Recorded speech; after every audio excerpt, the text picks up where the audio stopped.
Our country has seen a harrowing amount of violence in the last 12 months. Does this prove Americans lost the ability to disagree with civility? Joining us now to talk about this is Congresswoman Nancy Mace. Congresswoman, thanks for joining us. We appreciate your time.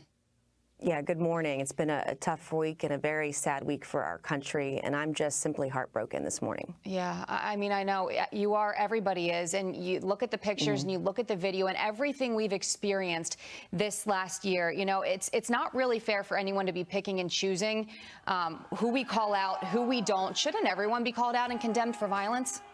No, 100% everyone. When we saw that earlier this year, when we saw the Antifa thugs and the riots, the violence literally burning cities down all across the country. But this moment in time, this sad day in history that we saw on Wednesday, this is about us right now. And I think that we're better than that. I know that the Republican Party, we protect our law enforcement. We don't attack them.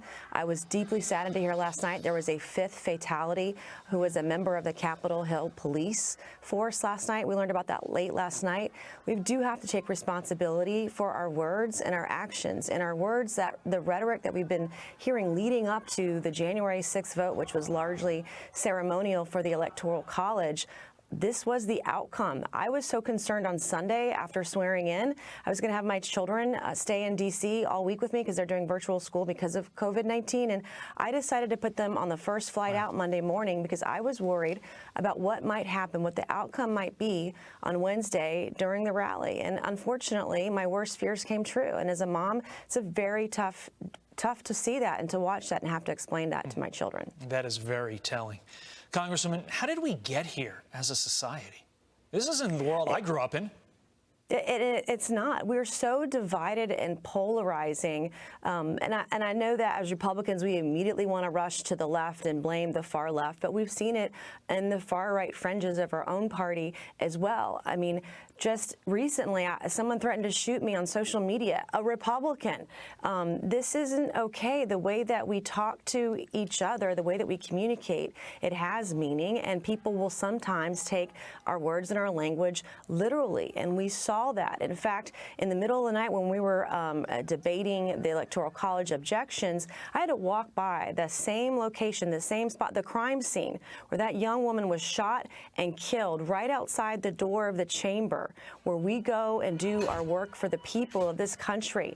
And it was a terrible night for us. And as a Republican, I believe we all need to take responsibility. We need to acknowledge that there is a problem. I want to be part of the solution going forward. We have to lead our nation out of this crisis, and two wrongs do not make a right. I also plead with Democrats on the other side of the aisle that this has got to end.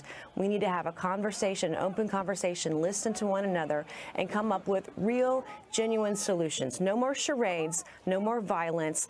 Let's finally find something to work together on, and I think peace and stability in this nation should be number one. You know, obviously you go into a role like this, an amazing role in Congress, being one of so many remarkable women to be part of this freshman class, and you have ideas, right? You have ideas, you have goals, you have things you want to accomplish. Has that changed in the wake of what happened? 100%. I mean, I look at my first 100 hours in office, the violence, the threats, unfortunately being compelled to challenge the President of the United States on Wednesday. This was so tough. The policies, the ideas that I wanted to tackle in my first 100 days, they're no more. Everything that we worked for as a Republican Party, the policies that we supported the President on over the last 4 years were entirely wiped out on Wednesday. And I truly believe that we have to start over from scratch. We have to give the American people a reason to believe in us and our message that our conservative ideology is really compassionate. We're not the party that attacks the police. We're the party that protects the police. We're the party of limited government, embracing our Constitution, embracing each other. That's what we're all about, but we've got to start all over, starting today. Well, I know that you are going to head home.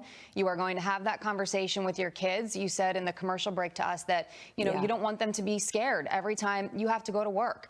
And so I know that that's going to be a hard moment for you, but we appreciate you taking the time to join us this morning. It's gut-wrenching. Thank you so much. Absolutely. Congresswoman. Telling words. Yeah.